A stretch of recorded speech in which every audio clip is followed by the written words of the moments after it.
I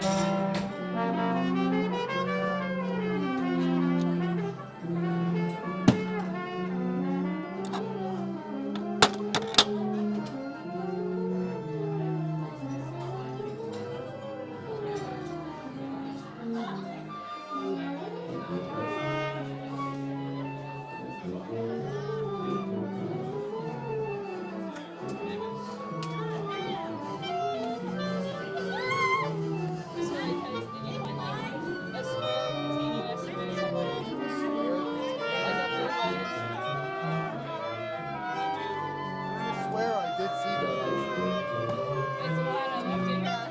It might be in my office. I don't know. I'll go look.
Right there. On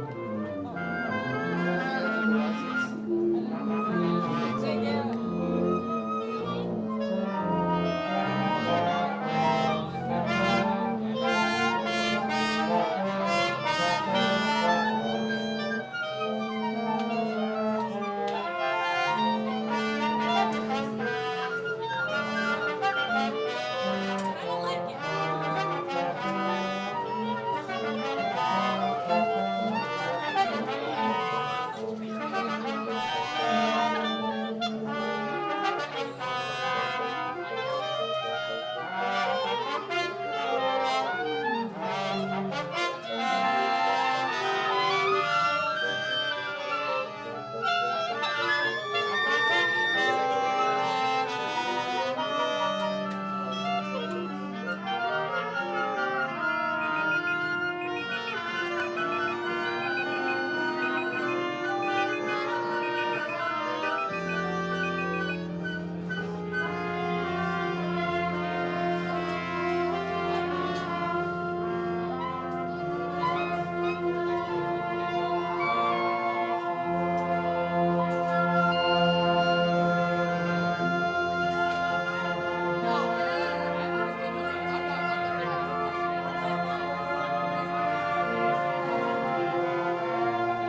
license.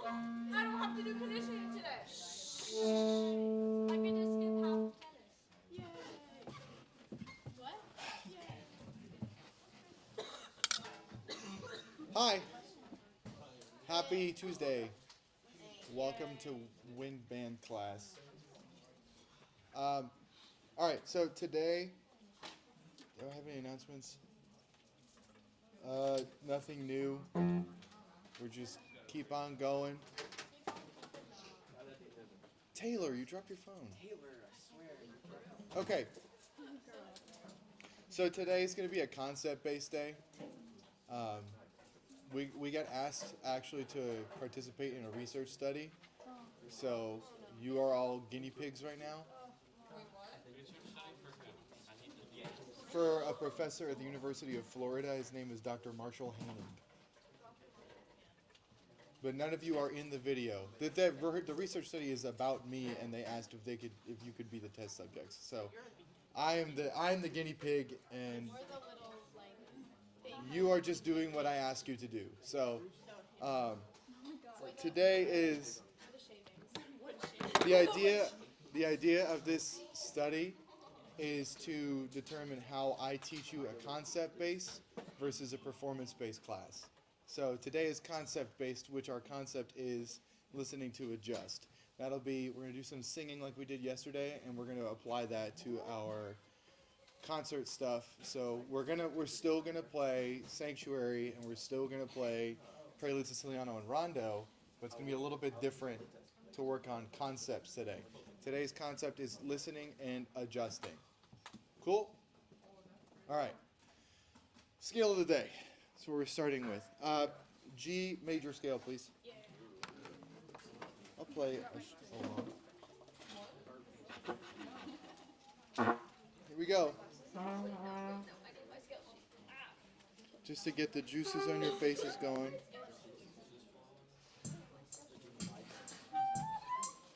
Here goes. I'm getting tired of this metronome sound.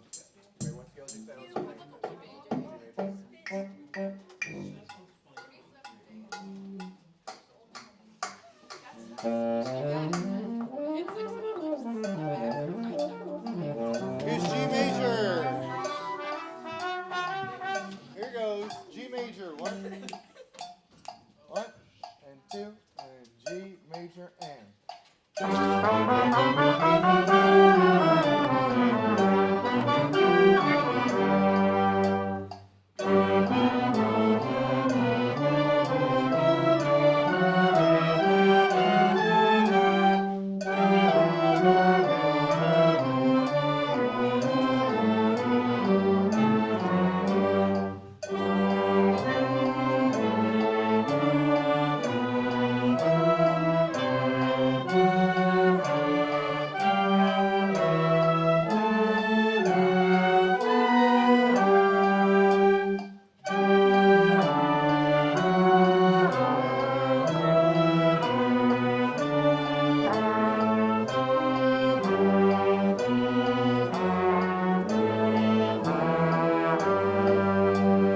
Okay, G major chord.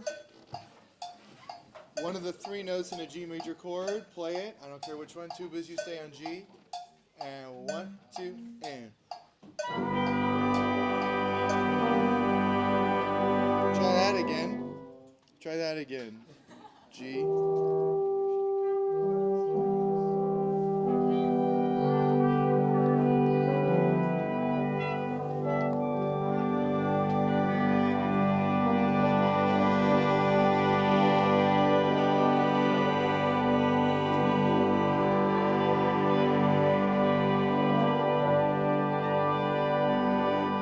Sing that note you just played. 2, 3, and. Not too bad. Pretty close. Now, we talked about singing. Let's talk about singing posture. Singing posture is very similar to your instrumental posture, making sure you have your whole chest cavity open and available for breathing and sound production. When I talk like this, it's kind of waspy and bad and not good. But when I talk like this, it's a little clearer. It's a little bit more resonant. In the same way as when I sing like this on a concert G, much better posture. We have to take the same kind of breath. However, when you sing, it's not the same kind of breath as when you play, because when you sing, you're going, expelling air out of your body. It's not how you sing. Singing is similar to how you speak, and then you produce sound, not air out of you. Right now, I'm working for sound. You can hear the sound, you can play it. Play the G major chord again, just to get the note in your ear. Play it. 2, 3.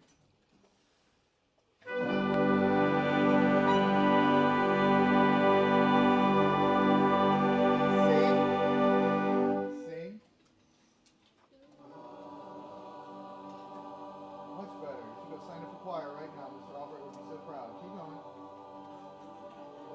sound. Now when I give you this motion, we're going to go up a half step. Keep singing. Up a half step. Back down a half step. Down a half step. Down.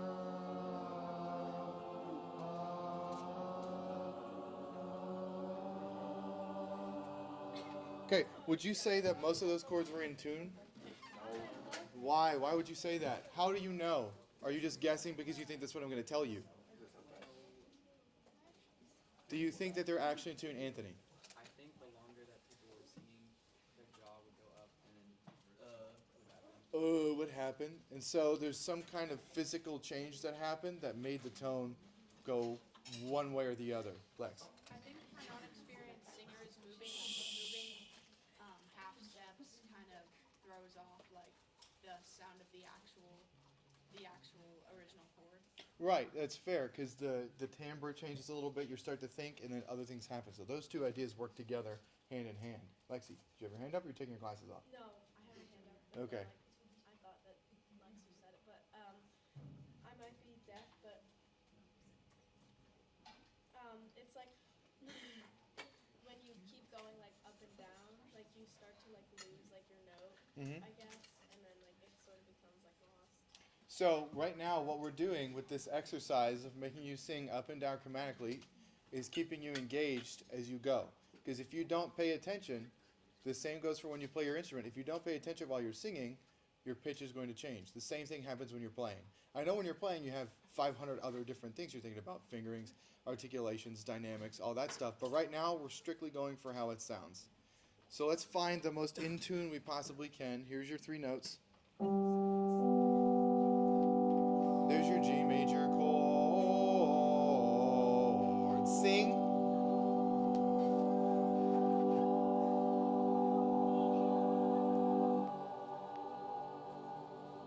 Find that in tune.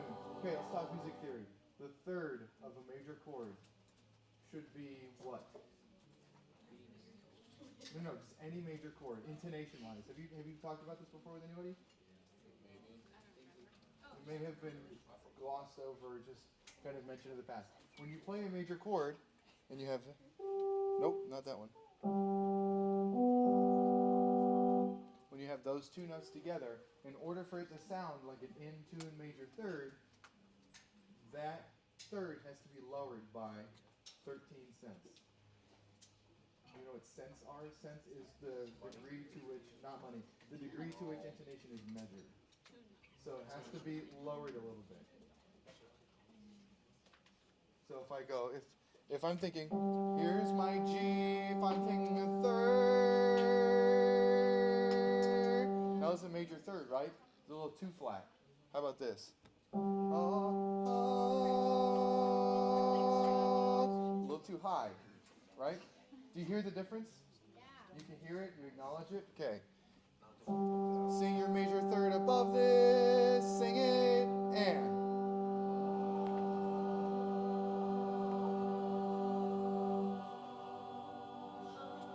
Some people found that major third a little faster than others. Now the fifth has to be where? Should it also be a little flat? Should it be a little sharp? What should it be? Take a guess. Be brave. Flat. Sure. Flat. Somebody raise your hand and take a guess as to how many cents it should be, which direction. Sharp. 5 cents. That's actually correct. That's correct. That's the correct answer, Eddie. That's actually so. The fifth has to be just 5 cents is like the smallest adjustment you could possibly make for it to work. But no, you don't get a cookie. Oh, find the fifth above it. Sing.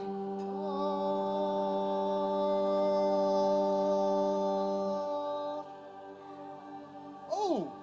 Somehow we ended up with a chord. Somehow we ended up with a major chord. Remember that note you were just singing? Use your musical memory and sing that note again. 2, 3.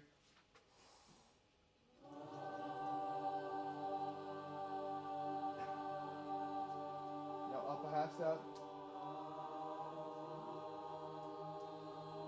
Keep singing. Back down. Down half step.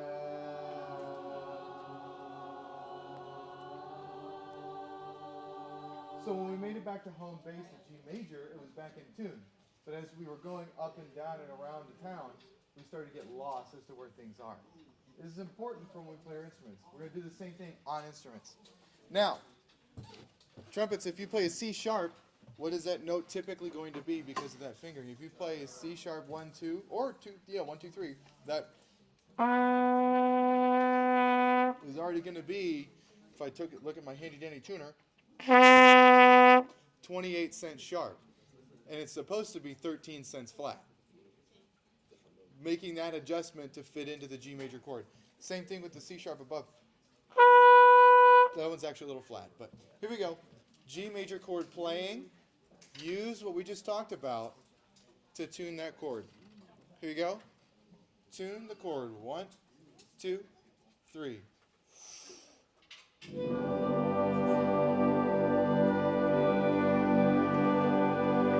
Anybody playing a G first, just G. 2, 3.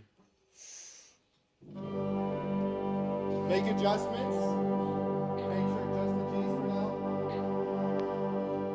Somebody's playing a B right now, do not play that note, just the G. Make sure that the G is in tune with each other across the ensemble.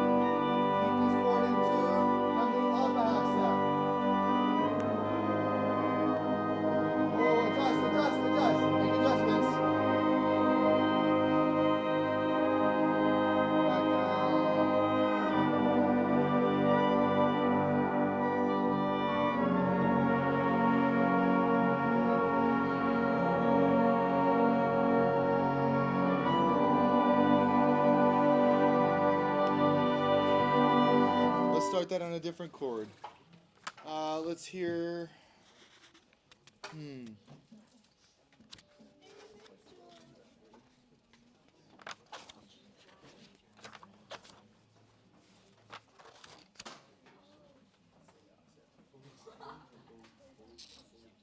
Let's hear D flat major.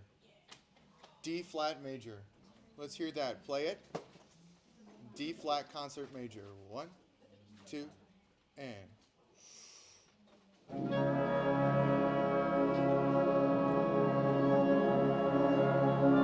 There it is.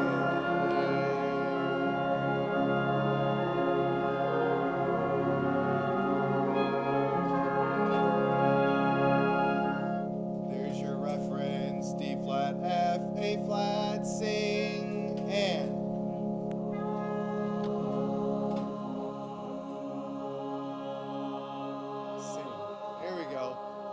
Half step. Make the adjustment. Back down.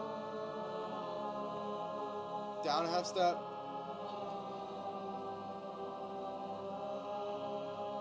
Play it. Make the adjustment playing. 2, 3, and.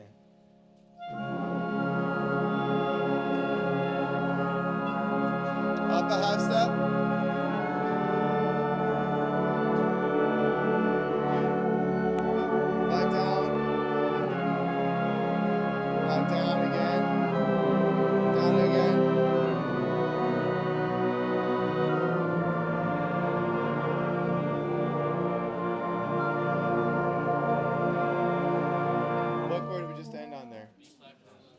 B flat? There you go, cool. All right, let's take this concept and go into Sanctuary, please. This is going to be a very important part of Sanctuary. It's a long piece. We haven't really done a full run of this yet, have we? No. Do you know how long the piece is? 10.5 minutes long. It's a long piece. Which means, this means that we have to be locked in for that intonation purpose. That's the second thing on box 1 of the sheet. No, not locked in.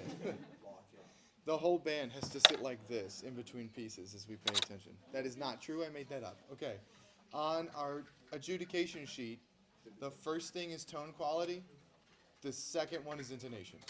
Right now, we've slowly been improving our tone quality, which I appreciate. Now, intonation is our next big thing. Beyond being in tune on a B flat, F, and A, like we took at the beginning of class, tuning chords as we go through. So, let's review some of what we did yesterday, getting through like the 70s, 80s, and 90s, and more, like every popular radio station in town says, and finding that intonation. I just really like this part of the piece, and I like to give the woman shots at the that whole section right there. Okay, but especially towards the end, it gets really isolated. Here's pickups to 73. Pick up to 73, please. 70 trace. I'm not focused on anything for this piece outside of listening to each other to adjust. And right now that's tuning chords. Pick up to 73. 1, 2.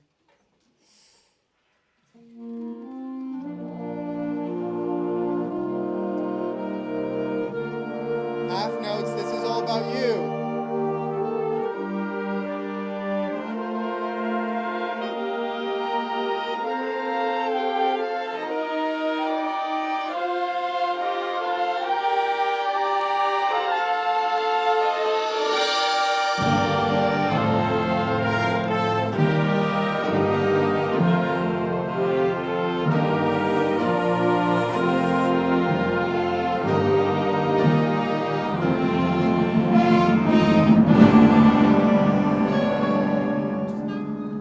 Solid moments in there. Half note players at 73. If you have half notes at 73, please let me hear this.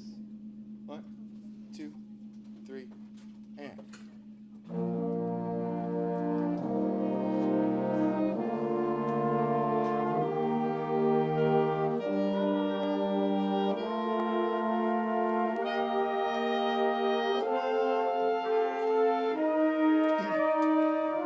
Let me hear the downbeat. Play the downbeat of 73. Play downbeat 73.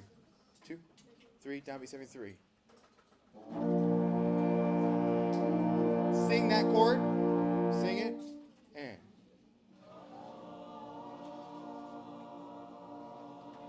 Do you hear how it's wobbly? Try again. Shh. Sing it.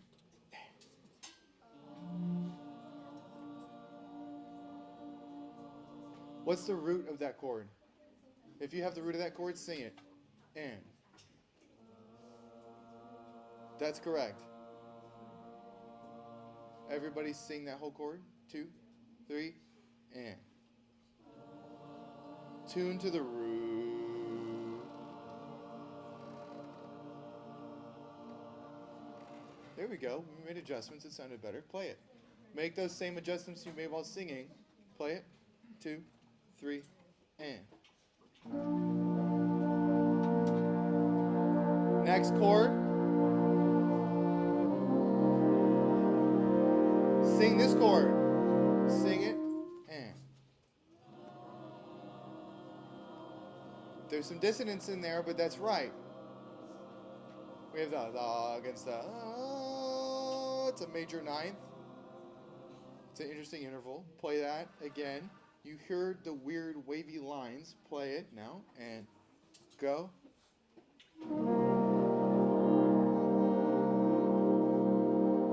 Oh, to that note. There it is. Good adjustment. Now, chord 1 to chord 2. Chord 1 has to be in tune. Chord 2 has to be in tune. Okay? We're just with me, not in time. Chord 1.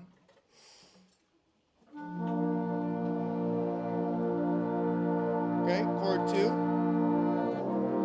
Adjust faster. We got there again. It's a little, who has that? That low C is suspect in the trombones. Again, chord 1, and. Chord 2. Make that adjustment between the trombone and bassoon.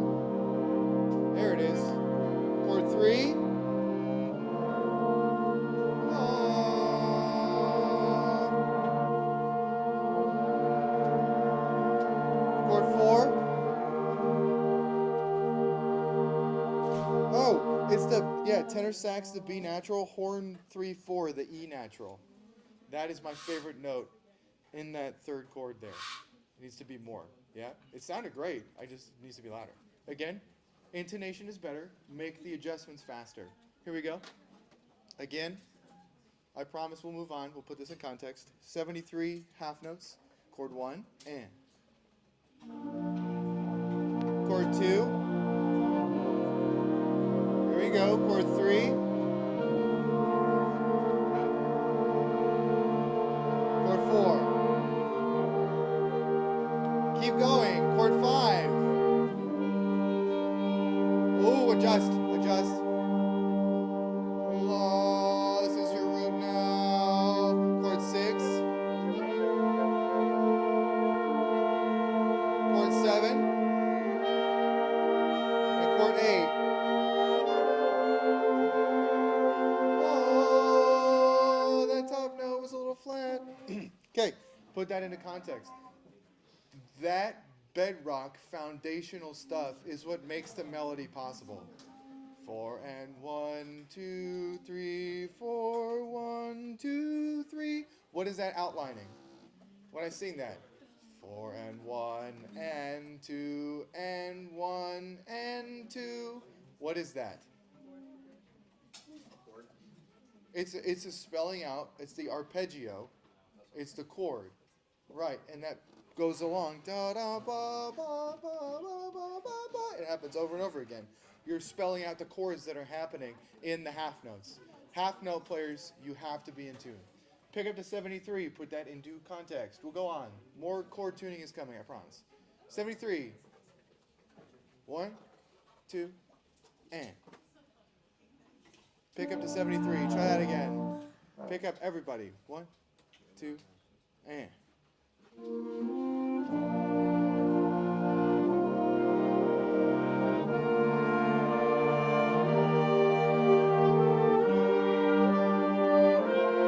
Adjust.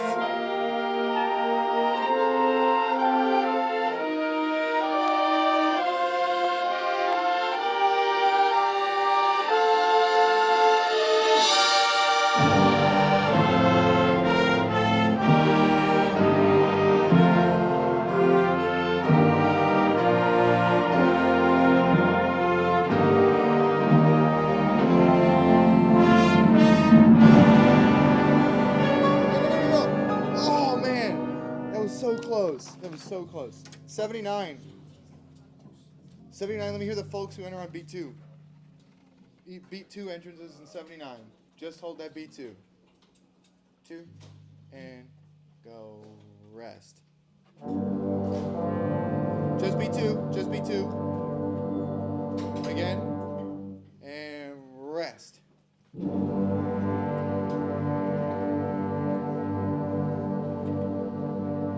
Yeah, now beat 3.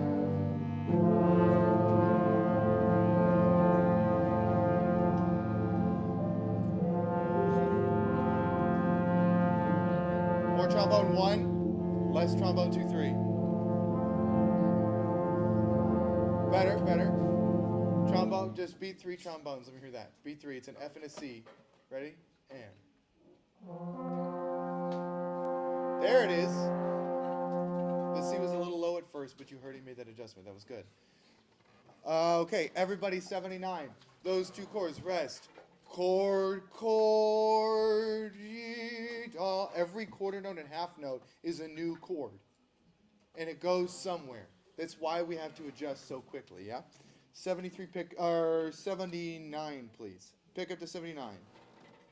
79, pick up. 1, 2, and.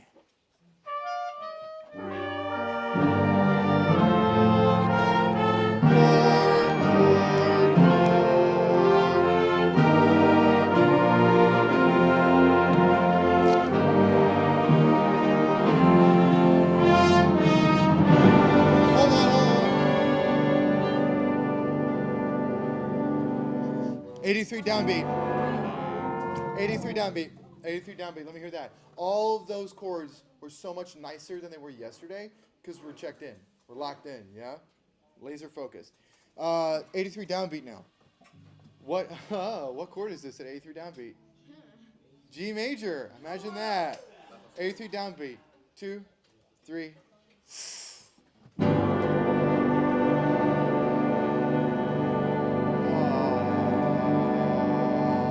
If you have the B major, you have to be what direction? You have to lower it a little bit. Not too much, but have to lower it. Again, at a mezzo forte, please. Downbeat 83 to mezzo forte. 2, 3, and.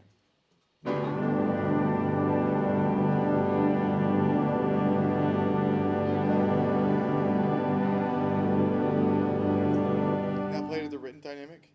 2, 3, and. More of the G, more of the root.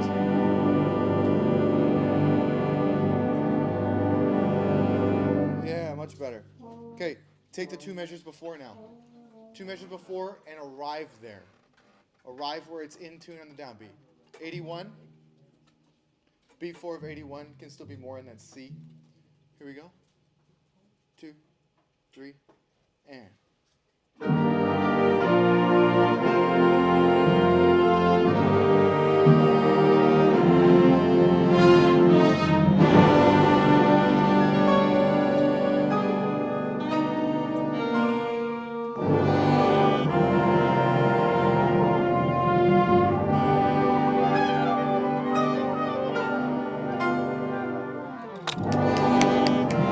Yeah, so there's something that's really affecting our intonation right now on these longer notes, particularly in the brass. What is it? There's a couple different, there's volume, articulation, different aspects, things. Give me some ideas. Volume is a huge effector of intonation. What's another one? I said the other one that wasn't volume, which is articulation. Right now, we're going, and you're changing the intonation as you go along. And so instead of being able to listen, you're changing it every single time you play. And so being able to avoid that, like the downbeat of 83 has been fairly consistent in terms of sound, and then we decrescendo. Now, question for the whole band. If you are playing a decrescendo, what is your sound likely to do? Are you going to go sharp or are you going to go flat? Flat. Ooh, there we go. So if you're going to go sharp as you play, especially people who have the third of the chord, who it already has to be pulled down by 13 cents. Like trumpets, if you have a C sharp right there, does anybody have that? Nobody has that. You have an E. Anybody who has that, like horn 3/4, you have an F sharp at the downbeat of 83, that's typically going to be sharp already. And it's going to go sharper if you over decrescendo and you go on that sound. Making sure you keep that adjustment available as you go along. Make these adjustments. 81 again, please. 81. Make sure when we play those notes, it is presented clearly at the beginning so we can adjust rather than just wah, wah. Okay, 81. 81, 2, 3.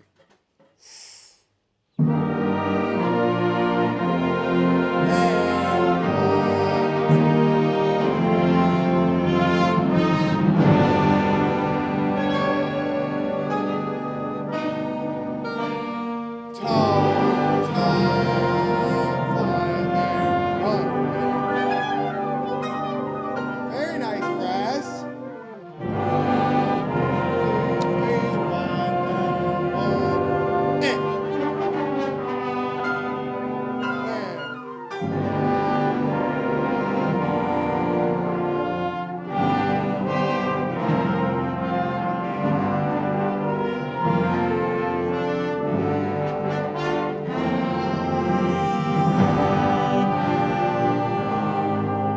Okay, so the big thing about this piece is people will get listener fatigue, and this will start at 90. You know what listener fatigue is?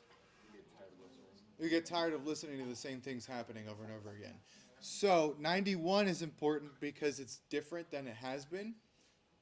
So we can start that a little softer. Everybody start softer at 91, which means you have to make what kind of adjustment? to your intonation. If you're going to start softer than anticipated, you're going to have to be able to adjust down. Correct. Horns and trumpets, we weren't exactly as crisp on that da-dee-da-dee-dee as we were yesterday, but I'm not going to go back on that. Start at 91. Instead of fortissimo, like we've been doing, let's bump it down to like a forte and allow room for crescendo into 95. Okay, 91. Just a nice, comfortable ensemble forte. Here we go. 91, 2, 3, in tune.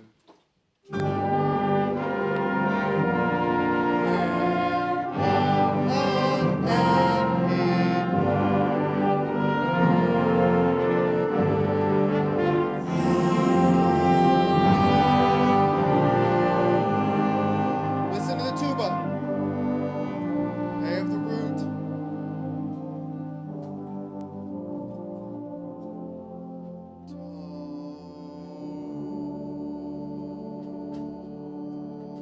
Stay there. Make the proper adjustments. Oh, that's the third, right? That F sharp, that time was a little too flat. Yeah, it was a little too low. I'm making that adjustment just right. Improved. 95 is going to be really tough territory for us in that decrescendo. Be on time in the dotted quarters, please. We're not going to go back to that. 95, please, on the decrescendo. And find yourself in a nice, comfortable in tune in the downbeat of 98. 95, 2, 3.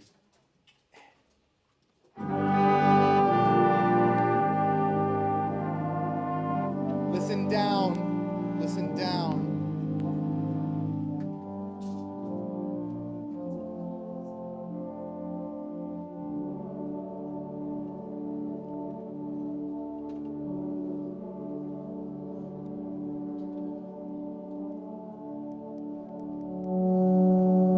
That's that note right there.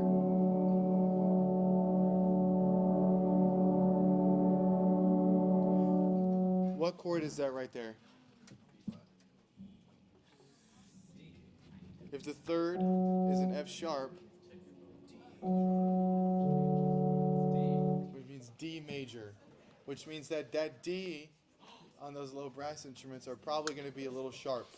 That 1-2 valve combination is going to be sharp. Go down. So Ben doesn't have to work so hard. Make Ben's life easier. So Ben's not going trying to find the F sharp, yeah? One more time, 95. 95, one more time. 1, 2, 3, and.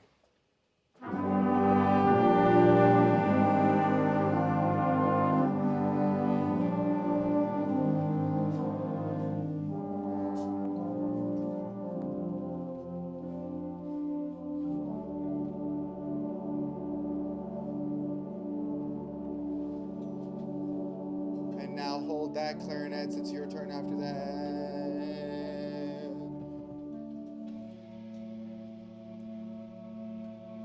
So if they play in tune, you got to find exactly the same sound they had, and in time too. Start right at 98 downbeat, please. Everybody's at 98 downbeat. Let's do this solo section a little bit too. Oh, Dominic's not here. Okay, 98 downbeat, and then we'll move on. 98.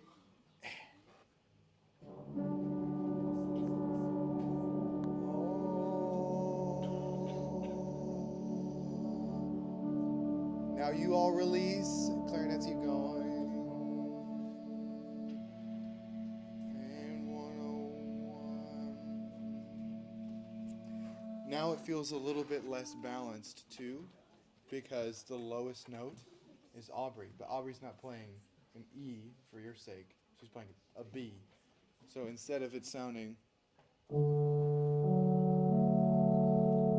now it sounds like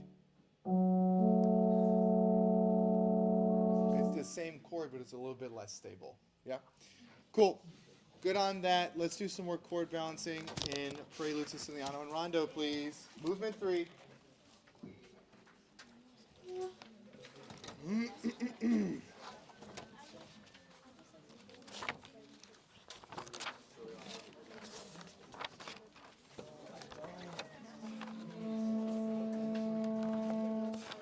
We'll start at letter A.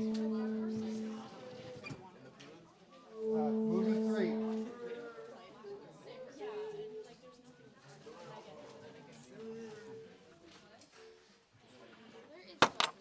and like there's nothing negative. There is stuff in the third part. There's stuff in the third part that's not 30 seconds. Jeez Louise. Hello? Hello.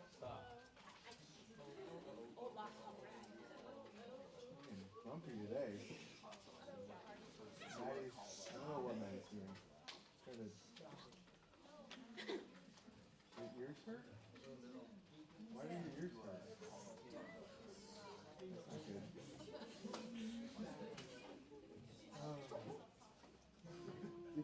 Did somebody else say that, or did you say that? Johnny! That's not very nice, Johnny. Wow! Okay, I didn't do that part. I really hate him, and then I saw you kept talking, and then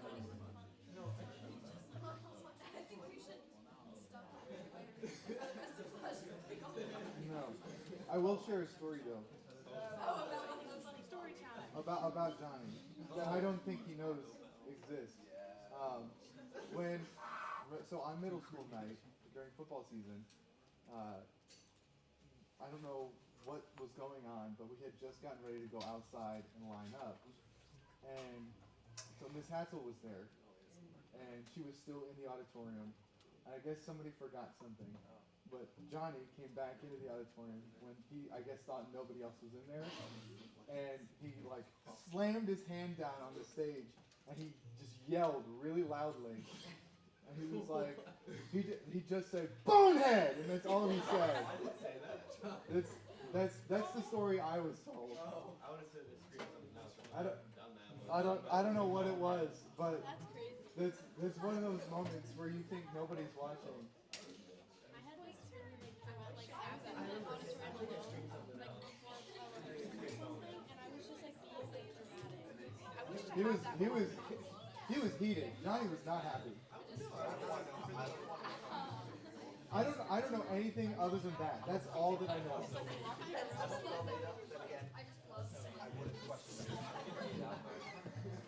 Okay. Oh, wait, let's hear it.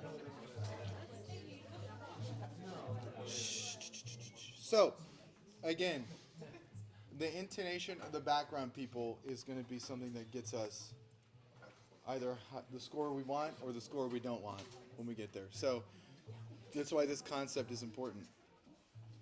Here is letter A. I'd like to hear the offbeat, folks.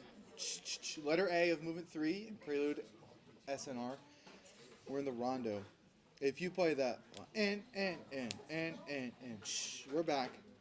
This is clarinet 2-3, alto tenor, saxophone, horns, trombones. Let me hear your first and beat. Your first and beat of A. Just hold it.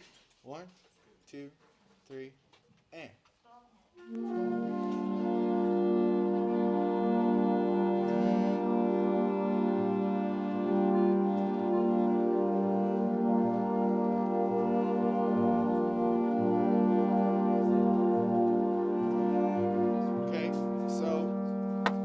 Thank you. That collection of notes is funky, to say the least.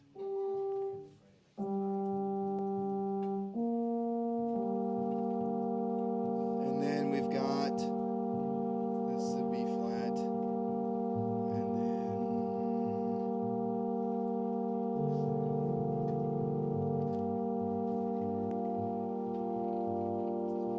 sounds like a little car horn, a little train horn right there. Play that again. It's not Mango Choo Choo. That piece is retired. Again. 1, 2. That note. Eh.